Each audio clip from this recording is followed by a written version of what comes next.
MotoGP fez a sua última etapa do campeonato, encerrou-se a temporada 2016 no último final de semana no circuito de Valência, mais um circuito espanhol, né, dos tantos que já recebem a MotoGP. Eles passam também pela Catalunha e passam também por Jerez, então a MotoGP gosta, e Aragão também, né, se não me engano, sim, Aragão também. Então são 4 circuitos na Espanha ao longo do ano. Precisava disso tudo, Thiago Santa Rosa? É exagero? A MotoGP não deveria procurar outras praças? Ou você acha que pela importância da Espanha, pela tradição, tá certo correr 4 vezes por ano por lá? Eu acho que tá certo, né? Eu acho que a MotoGP, nesse sentido, ela foi muito inteligente, ela se estabeleceu no país onde ela tem maior público, junto com a Itália, por conta até da tradição de pilotos e da própria escola de motociclismo, que é a escola espanhola, né? Nós sabemos que temos lá o campeonato espanhol, que é muito forte, o campeonato europeu, que também corre nas pistas espanholas e que também mantém uma base lá. Creio que a MotoGP já faz isso há algum tempo, desde que Aragon foi incorporada ao calendário, e faz isso com inteligência, porque mantém uma certa redução de custos com viagens, principalmente por conta dos testes também serem localizados. Agora, é lógico que, pensando com a cabeça de um fã, a cabeça de um cara que assiste a temporada ao longo do ano, seria importante, claro, ela começar a pensar também em outras praças, sem deixar de esquecer esse público espanhol que, de novo, ele ama o espetáculo, ele enche a casa dele, né? Tanto Valência, quanto Barcelona, quanto Arago, quanto Jerez, todas as pistas têm uma incrível lotação para a MotoGP. E eu vou passar já para a Bárbara, que ela pediu a palavra, mas, por exemplo, Barcelona, esse ano, a MotoGP teve um número mais expressivo do que a Fórmula 1. Então, assim, tem que se levar em conta essa paixão, esse histórico, para continuar a crescer a base de fãs também na Espanha, na Europa, e aí com a televisão pelo mundo, sem deixar de esquecer outras praças para um futuro bem próximo. Até quando você fez essa pergunta, Raposo, me veio à cabeça que na transmissão, né, brasileira, eles comentaram que não só o autódromo estava lotado, como os ingressos tinham acabado já no mês de setembro. E aí foi inevitável fazer o paralelo com o GP do Brasil e as arquibancadas meio vazias, assim. Então talvez seja uma estratégia interessante a que eles estão fazendo, e são pessoas completamente apaixonadas pela moto. A gente vê as torcidas organizadas, assim, de cada piloto, né? Mais pro Valentino Rossi, mas já tem a torcida do Marques, que fez a festa. Então acho que eles estão, assim, indo num caminho bem interessante. Eu fiquei até espantada que a corrida foi em novembro e no final de setembro já não tinha mais ingressos, assim. Não é uma coisa tão normal, assim, né, no automobilismo. Então, também é uma prova do sucesso que a MotoGP está conseguindo, não só a MotoGP, as categorias de base também, mas é a prova que a categoria está muito bem acertada. Com certeza a categoria está bem acertada. A gente termina sempre. Já foi assim há duas temporadas atrás. A temporada atrás a gente sempre termina uma temporada esperando mais ainda da temporada seguinte, porque as promessas que estão no ar, pelo que vem pela frente, é sempre muito emocionante. Temos aqui, o senhor Diogo, o e-mail do Leandro JF, que diz o seguinte: corridaça, uma pena que a briga não foi pela vitória, mas o Lorenzo fechou sua participação na Yamaha com gala e foi absolutamente soberano, não dando chances aos outros. A briga entre Viales, Rossi, Marques e Annone foi muito legal. Que bom que tivemos uma disputa de alto nível para encerrar o campeonato. E é isso mesmo, né, o clima, o Diogo. Já não valia mais nada, mas assim, os pilotos lá dando show, querendo, né, já não valia muita coisa, mas mostrando um espírito esportivo, disputando com toda a garra. O Vinhales já ganhar um pouquinho de espaço aí, já que vai ser companheiro do Rossi no ano que vem, o Rossi igualmente, né, não querendo ceder espaço, o Marques correndo um pouco mais solto, despreocupado, e o Iannone se despedindo da Ducati, também fazendo uma belíssima corrida. Não, sem dúvida foi uma belíssima corrida. Eu acho que principalmente na briga ali pelo pódio, né, entre o Iannone e o Rossi, ali pegou realmente bastante. Até pelo lado do Iannone, é um cara que ele mostrou-se bem ressentido, né, após ser deixado de lado, digamos assim, pela Ducati. E até a última corrida ele estava falando bastante disso, mas é quase como se ele quisesse mostrar isso. Mas, enfim, no geral, foi uma corrida bem interessante. É verdade, como o Leandro começou o comentário dele, nós tivemos briga pela liderança, né? O Lorenzo, no início da corrida, principalmente, abriu muito, depois ainda, não vou dizer sofreu, mas ele perdeu um pouco mais, eu imagino que até administrando, até porque esse circuito de Valência judia bastante dos pneus, mas no geral, até o Marques mesmo, até chegar na segunda colocação, ele teve que brigar ali no meio, ele teve atrás do Iannone e do Rossi durante um bom período, né? Teve que passar pelos dois para conseguir mais pro final da corrida ir à frente, então foi uma corrida estilo padrão MotoGP, né? Com qualidade, com batalhas, e o saldo final é positivo. Eu honestamente, eu assisti a corrida também com essa sensação de, poxa, já tá tudo decidido. Claro que nas corridas anteriores também já estava, né, decidido, mas essa realmente não tinha mais para onde correr. É quase como se os pilotos tivessem com a cabeça em dias mais à frente, quando eles fariam, né, nesse caso já fizeram os testes com as motos de 2017, os primeiros testes com as motos de 2017, mas enfim, o grupo como um todo fez conseguiu fazer um espetáculo bonito, uma corrida interessante. Eu gostei bastante desse GP, eu até esperava menos por esse espírito de final de festa, se é que pode se chamar assim, mas eu não vou dizer que me surpreendi, porque a MotoGP tem um nível muito alto, mas no geral entregaram, como espectador, me entregaram até mais do que eu estava esperando inicialmente. E Rosa, o Lorenzo, mais ou menos isso, né, que o Leandro JR falou. Fechou com chave de ouro, fechou com corrida de gala aí. E esse é o Lorenzo que a gente deve esperar para 2017, um Lorenzo voltando a ser o Lorenzo, né, não o Lorenzo da chuva, o Lorenzo que a gente viu nessa temporada um pouco apagado, mas um Lorenzo que sabe andar forte também, um Lorenzo que dá trabalho para os nomes da categoria. Olha, Raposo, com certeza é esse Lorenzo que a gente espera, um Lorenzo dominador, né? Até porque a característica dele, né? Enquanto o Valentino Rossi e o Marc Marques têm essa característica de serem pilotos que fazem um espetáculo, né? Às vezes saem de trás, realizam muitas ultrapassagens durante a corrida. O Lorenzo não, o Lorenzo tem essa questão de manter um ritmo forte, início de prova, abre uma distância e mesmo que essa distância seja retirada durante a corrida, o ritmo inicial garante a ele uma gordura que normalmente traz resultados, né? Foi assim ao longo desses anos na Yamaha, são 3 títulos mundiais e o que pode pesar na conta dele é a questão da evolução da moto, da Ducati, né? Hoje a Ducati é uma moto ainda que está muito abaixo de Honda e Yamaha. Ela pode ganhar corridas, já está acima do que foi alguns anos atrás, mas ainda não é uma moto que estará de igual para igual num primeiro momento. Tem um motor muito forte, algo que talvez o Lorenzo já se adapte facilmente, até por conta do que ele tinha na Yamaha, mas ainda assim ele vai ter certas dificuldades, principalmente para poder, enfim, fazer uma adaptação que é natural, né? Não é fácil para nenhum piloto dar um salto de qualidade quando o equipamento ainda não deu esse salto, né? É meio que a gente, se pegar alguns anos atrás, é um pouco comparando a situação, por exemplo, de exemplo da Fórmula 1, no caso, né?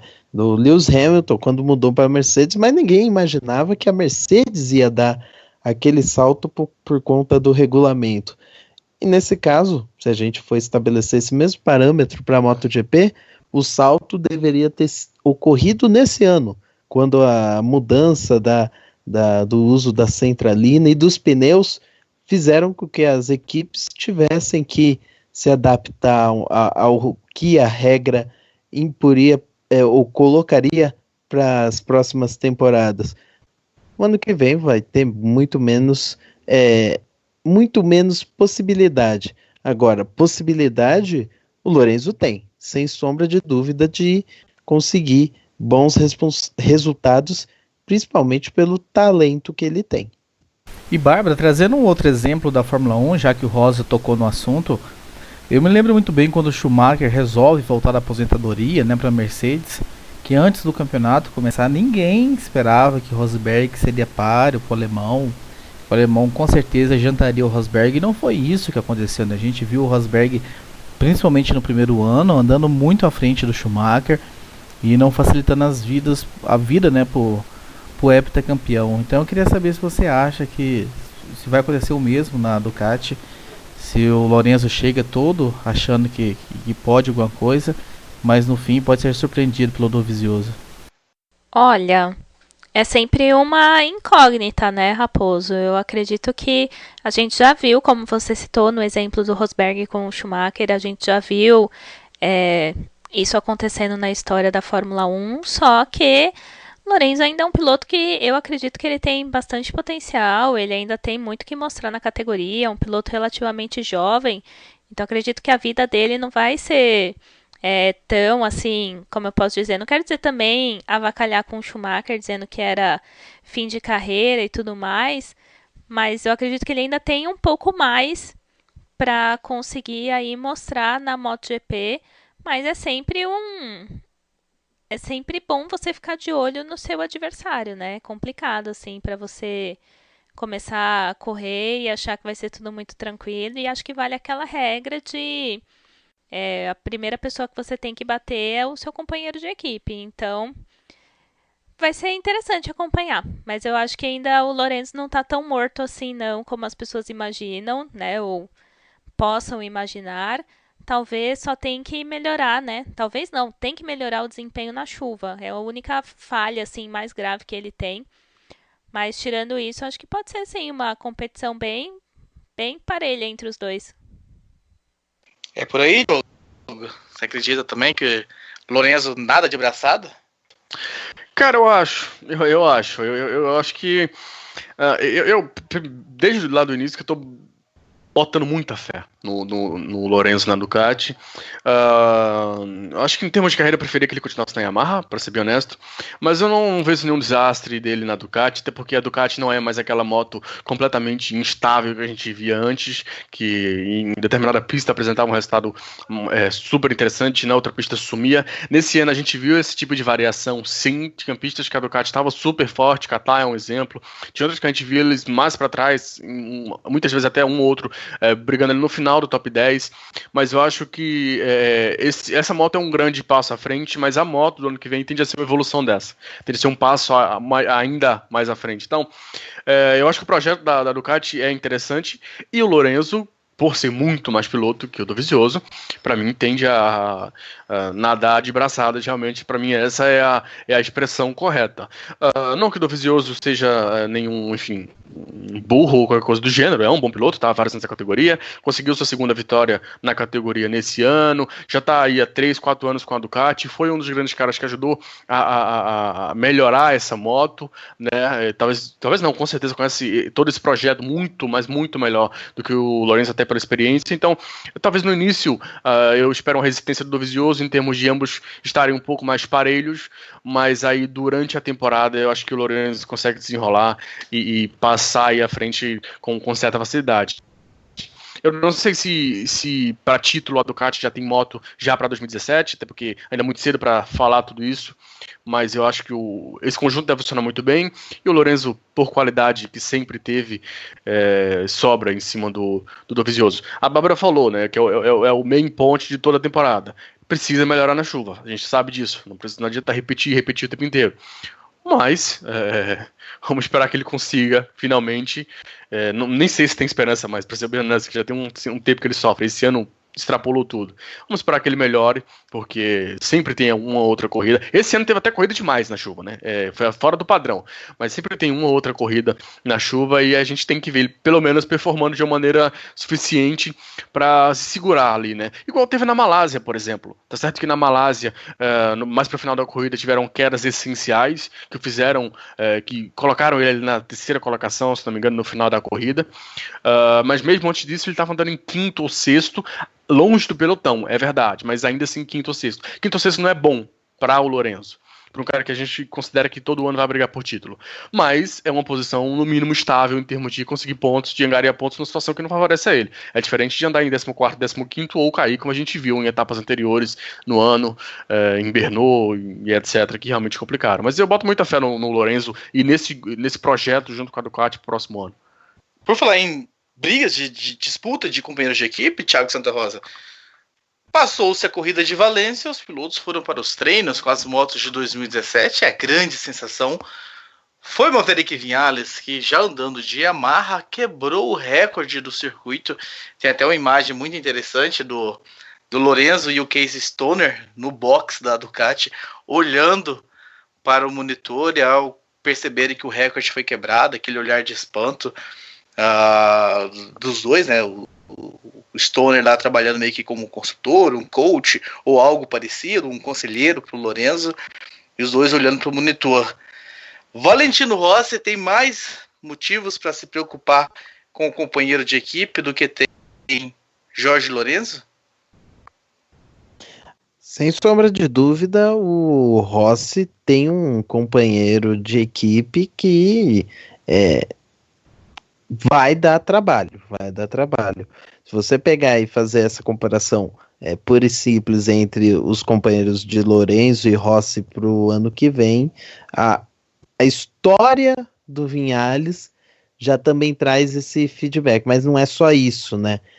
Esse ano ele andou muito, ele conseguiu resultados expressivos com uma moto que, se não estava no mesmo nível da Ducati, começou a andar no mesmo nível um pouco por conta dele, né? E ele foi muito acima que o seu companheiro de equipe, Espargaró.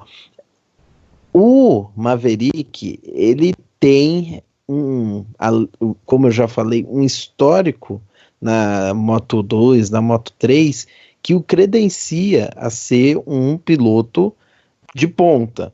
Ele foi e ficou num projeto que era uma incerteza, uma incógnita, e fez desse projeto um sucesso. Quando ele senta a primeira vez na moto Yamaha, que todo mundo sabe que aí é uma evolução, a não ser que a Yamaha errasse completamente a mão, que eu acho bem difícil, até pelo histórico que ela tem na categoria, e ele anda abaixo do recorde da pista, uma clara demonstração de força, com certeza, ele já bota um caminhão de vantagem em cima de qualquer outro piloto que esteja chegando em equipe nova.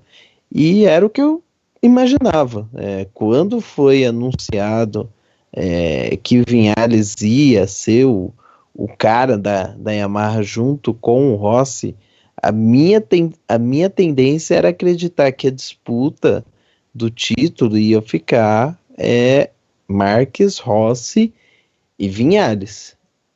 É cedo para falar disso, de título para o ano que vem, a gente tem muita coisa para acontecer em testes e tudo mais, mas essa pulguinha que eu tive, esse pensamento, começou a ficar um pouco mais claro. E também vamos mencionar, né, ele nas últimas provas, enfim, o que ele fez em Silverstone, quando venceu a corrida nesse ano, é para realmente falar que ele é um grande piloto, não era só alguém que chegou assim com um brilhareco nas categorias de base.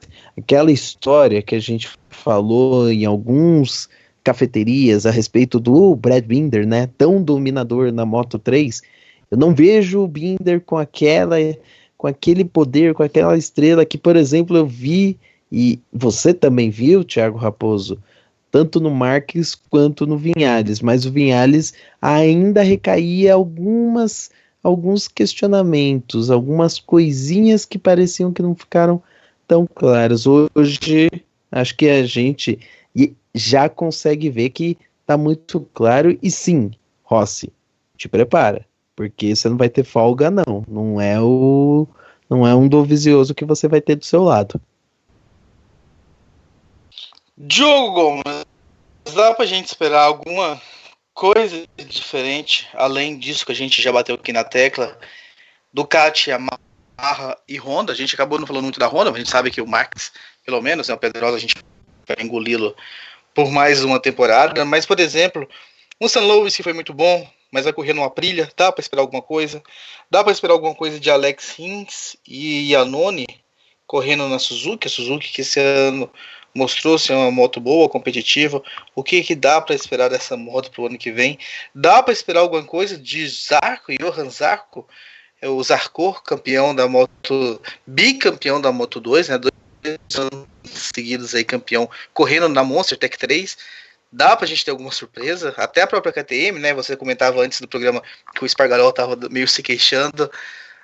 Tem alguma coisa, alguma possibilidade ou não? Nós temos as 3 forças definidas e dificilmente alguém vai conseguir aparecer e mostrar algo diferente. Raposo, sim. Antes de passar para o Diogo, também vale o registro que a KTM andou em Valência, né? Sim, e acabou, teve problemas no meio da corrida e tudo mais, mas um primeiro teste aí da KTM já na categoria. Bom, eu acho que para título não, né? Para título é realmente esse pessoal aí da frente, até porque em todas as grandes categorias de esporte a moto ao redor do mundo, mas e na MotoGP continua isso também muito forte, a questão de uma moto ser melhorada ano após ano. Acho que é muito difícil uma moto simplesmente dar um pulo e ir lá para frente. A Ducati, pelo projeto, como ele vem funcionando nos últimos anos, a gente espera que ela continue, mais do que isso, que ela dê um passo à frente, ainda mais agora com a chegada do Lorenzo, para se estabilizar ali junto com a Yamaha e Honda. Eu ainda acho que a Yamaha e Honda dominam a briga pelo título.